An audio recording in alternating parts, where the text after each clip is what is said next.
Hello student. जैसा कि आज हम लोग एक नया चैप्टर क्लास 10th का स्टार्ट करने जा रहे हैं, एसिड बेस एंड सॉल्ट।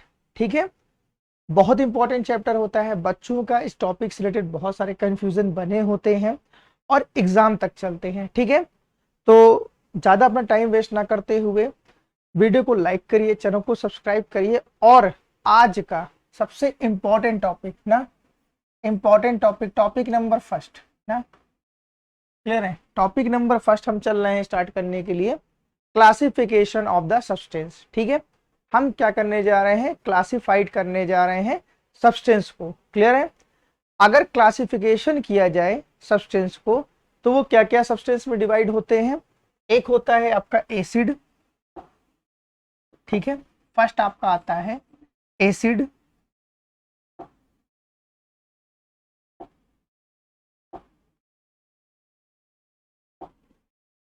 ठीक है, दूसरा आता है बेस ना, और तीसरा आता है आपका क्या, सॉल्ट। ये हम किसको क्लासिफाइड कर रहे हैं, ये हम क्लासिफाइड कर रहे हैं सब्सटेंस को। ठीक है, तो आपका जो सब्सटेंस होता है, कोई भी सब्सटेंस जो होता है वो कितने टाइप्स के होते हैं आपके, थ्री टाइप्स के होते हैं। कौन कौन से होते हैं, acid base and salt. Clear है, यही चैप्टर का नेम भी। आइए चलते हैं इस पे डिस्कस करते हैं। ठीक है, अगर हमको बात किया जाए सोर्स ना, अब हम आज बात करने चल रहे हैं सोर्स के अकॉर्डिंग। ठीक है, सोर्स के अकॉर्डिंग एसिड बेस को क्लासिफाइड करने के लिए। ठीक है, हमारा जो फर्स्ट सोर्स होता है वो होता है एनिमल्स। ठीक है, एनिमल या फिर एंड प्लांट, एनिमल या फिर प्लांट। क्लियर है।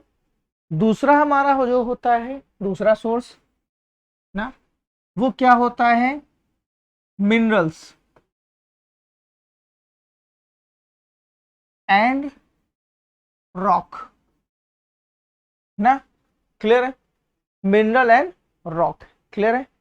तो अगर हम एसिड बेस को क्या करें, क्लासिफाइड किस टाइप से कर सकते हैं, सोर्स के अकॉर्डिंग दो टाइप से कर सकते हैं। कौन कौन से, एनिमल एंड प्लांट्स के अकॉर्डिंग। क्लियर है।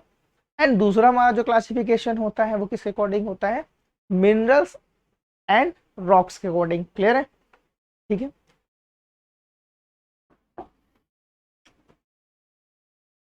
इसी में क्लासिफाइड करेंगे हम किसको, ऑर्गेनिक और इनऑर्गेनिक के अकॉर्डिंग। क्लियर है, इनऑर्गेनिक और ऑर्गेनिक के अकॉर्डिंग। ठीक है, कह रहा है द केमिकल सब्सटेंस ना, पहले इसको समझते हैं ना।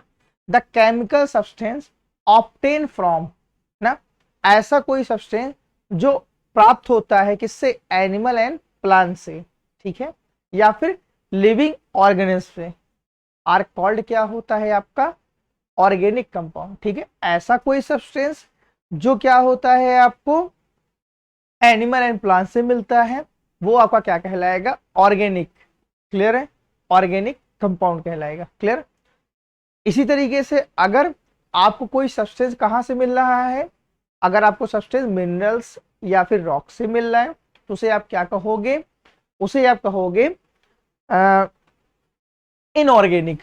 ठीक है, क्लियर है। चलते हैं बात करें द केमिकल ना, the chemical substance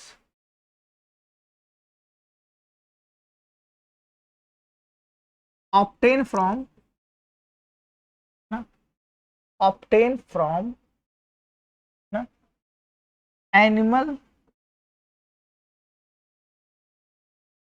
and plants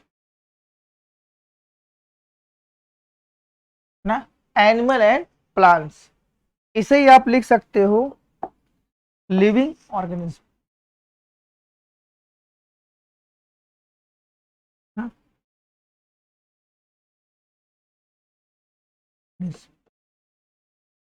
ठीक है, लिविंग ऑर्गेनिज्म ना। ठीक है, आर कॉल्ड,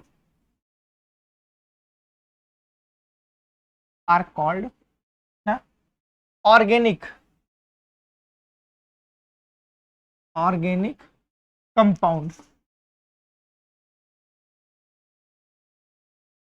क्लियर है? एग्जाम्पल देखो ना, एग्जाम्पल इसका समझ सकते हो? बोलो भाई। ठीक, एग्जाम्पल अभी थोड़ा समझते हैं। अब इसी तरीके से दो सब्सटेंस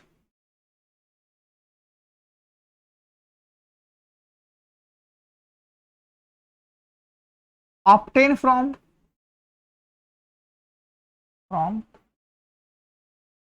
ना मिनरल्स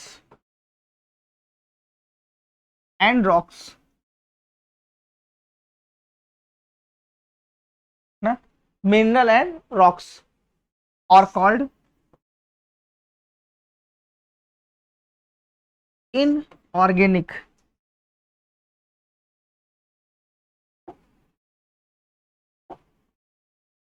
इन इनऑर्गेनिक कंपाउंड। ठीक है, इनऑर्गेनिक कंपाउंड। क्लियर है? तो ऐसे कंपाउंड ना, ऐसे कंपाउंड जो कहां से मिलते हैं, प्लांट से मिलते हैं ना, या फिर एनिमल से मिलते हैं, उनको हम लोग क्या कहते हैं? Organic compound. ठीक है, ऐसे कंपाउंड जो आपको कहां से मिलते हैं? रॉक से मिलते हैं, मिनरल से मिलते हैं, वो आपके क्या होते हैं? Inorganic compound. ठीक है, क्लियर है? आपसे क्वेश्चन आ जाएगा, कुछ कंपाउंड का नाम दे देगा, कहेगा इसमें ऑर्गेनिक और इनऑर्गेनिक को सेपरेट करो। क्लियर है? अब चल रहे हैं। ठीक है, on the basis of the compound. ठीक है, अगर हम कंपाउंड को क्लासिफाइड करने चले तो वो तीन टाइप्स के होते हैं। ठीक है,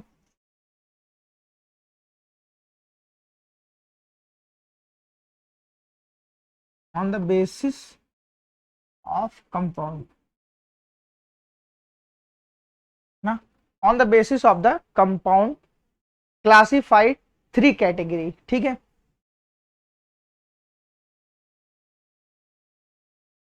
FIDE three category.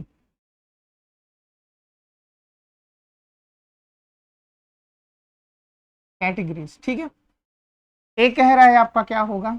Acid. Second होगा आपका क्या? बेस। थर्ड क्या होगा आपका? सॉल्ट। क्लियर है? अगर हम क्लासिफाइड करते हैं किसी भी कंपाउंड को, वो थ्री टाइप्स के होते हैं। ठीक है, एसिड, बेस एंड सॉल्ट। ठीक है, अब देखते हैं एसिड क्या होता है, एसिड का मतलब क्या होता है? एसिड ना, क्लियर है? पहले इसको समझते हैं ना। ऐसा सब्सटेंस ना, क्लियर है, जिसका टेस्ट सोर होता है। ठीक है, जिसका टेस्ट कैसा होता है? सोर होता है।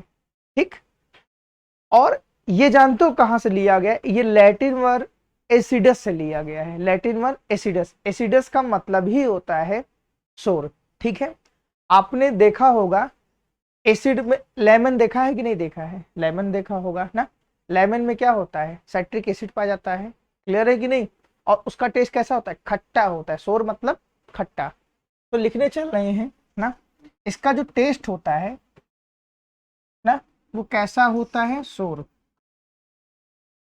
ठीक है, सोर, इसका जो टेस्ट होता है वो क्या होता है? सोर। ठीक है, सोर होता है ना, क्लियर है?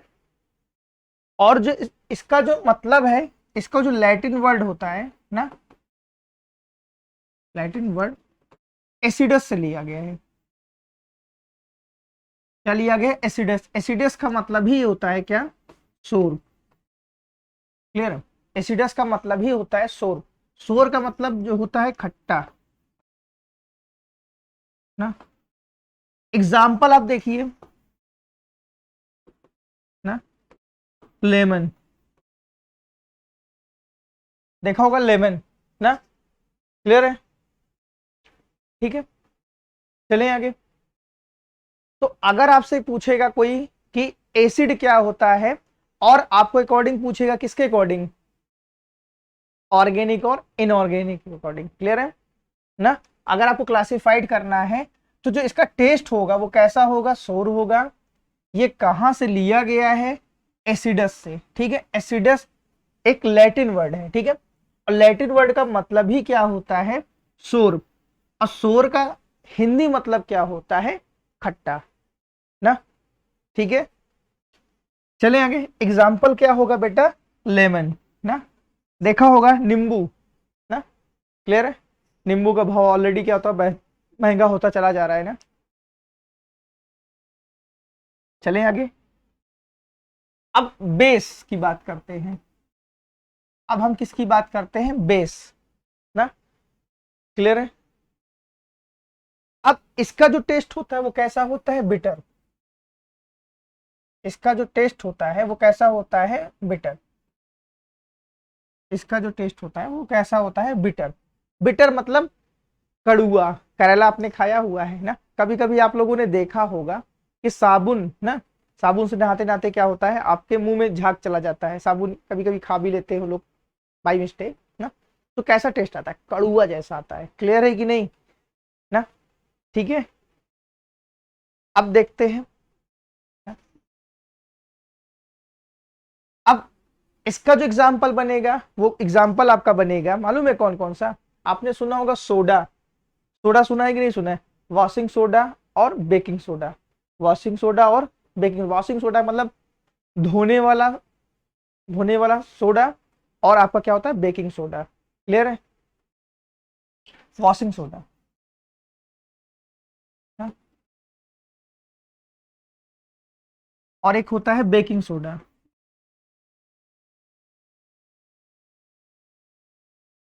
Baking soda. ठीक है, अब वॉशिंग सोडा का जो फॉर्मूला होता है, अभी आगे चल के हम लोग पढ़ेंगे, Na2CO3 सोडियम कार्बोनेट। और बेकिंग सोडा का जो फॉर्मूला होता है वो होता है sodium hydrogen carbonate. Sodium hydrogen carbonate. Clear है, ठीक है। चलें आगे। तो हमने यहां पढ़ा क्या, बेस। बेस होता क्या है, बेस ना, बेस एक ऐसा सब्सटेंस है जिसका टेस्ट कैसा होता है, बिटर होता है। बिटर मतलब कड़ुआ, कसैला टाइप का। ठीक है, उसका जो एग्जाम्पल बनेगा वो क्या बनता है बेटा, वॉशिंग सोडा और कितना, बेकिंग सोडा। वॉशिंग सोडा का फॉर्मूला आपसे डायरेक्ट ऑब्जेक्टिव क्वेश्चन में पूछ लेगा। ठीक है, आपसे कहेगा वॉशिंग सोडा का फॉर्मूला बताइए, तो Na2CO3।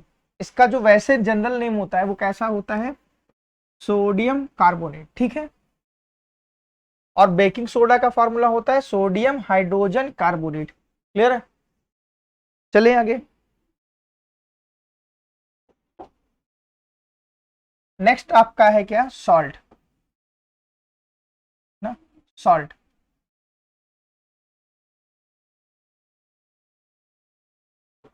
ना। अब देखो, अगर एसिड को बेस में ना मिलाया जाए तो सॉल्ट प्लस वाटर ना की फॉर्मेशन होती है। इसी रिएक्शन को न्यूट्रलाइजेशन रिएक्शन भी बोलते हैं। इसी रिएक्शन को क्या बोलते हैं, रिएक्शन भी बोलते हैं। इसी रिएक्शन को क्या बोलते हैं, न्यूट्रलाइजेशन रिएक्शन भी बोलते हैं। जब एसिड बेस को या बेस एसिड को क्या कर देता है, न्यूट्रलाइज कर देता है। न्यूट्रलाइज का मतलब ये होता है वाटर की फॉर्मेशन, सॉल्ट प्लस वाटर की फॉर्मेशन। ठीक है, जैसे अब इसमें एग्जांपल लेने चल रहे हैं, एसिड का मतलब HCl ना, अब बेस का मतलब हम ले चल रहे हैं NaOH ना। क्लियर है, अब थोड़ा सा क्लासिफिकेशन ये भी कर दे रहे हैं ना। एसिड का मतलब होता है जिसमें H प्लस आयन प्रेजेंट होता है। ठीक है, एसिड। और बेस का मतलब होता है जिसमें OH माइनस प्रेजेंट होता है, लिख लो। ठीक है, एसिड का मतलब जिसमें H प्लस आयन प्रेजेंट होता है, और बेस का मतलब होता है जिसमें OH माइनस प्रेजेंट होता है। तो यहां देखो, एसिड में क्या है, H प्लस आयन प्रेजेंट है कि नहीं है, बोलो भाई। देखो यहाँ पे क्या है ना, अगर इसको और देखना चाहो तो देख सकते हो, HCl को अगर हम डिकम्पोज करेंगे तो H plus ion plus Cl minus में डिकम्पोज हुआ कि नहीं होगा ना। ठीक है, तो ये क्या है, एसिड है। और NaOH क्या है आपका यहाँ पे, बेस है। क्यों? क्योंकि यहाँ OH माइनस प्रेजेंट है ना। अब हमको ये पता है कि हम लोग क्या करेंगे, जब इसको फॉर्मेशन करेंगे तो यहाँ बनेगा क्या, NaCl प्लस H2O। और NaCl एक तरीके का क्या है, सॉल्ट है। NaCl क्या है, एक तरीके का सॉल्ट है, जिसे हम कॉमन सॉल्ट के नाम से भी जानते हैं। क्लियर है ना? ठीक है, आई होप आपको वीडियो अच्छा लगा होगा। पार्ट 1 अच्छा लगा, पार्ट 2 आपका वेट कर रहा है। नेक्स्ट डे आपका पार्ट 2 भी आ जाएगा। ठीक है, अगर आपने वीडियो को लाइक नहीं किया है तो वीडियो को लाइक करिए, अगर चैनल को सब्सक्राइब नहीं किया है तो चैनल को सब्सक्राइब करिए। Thank you.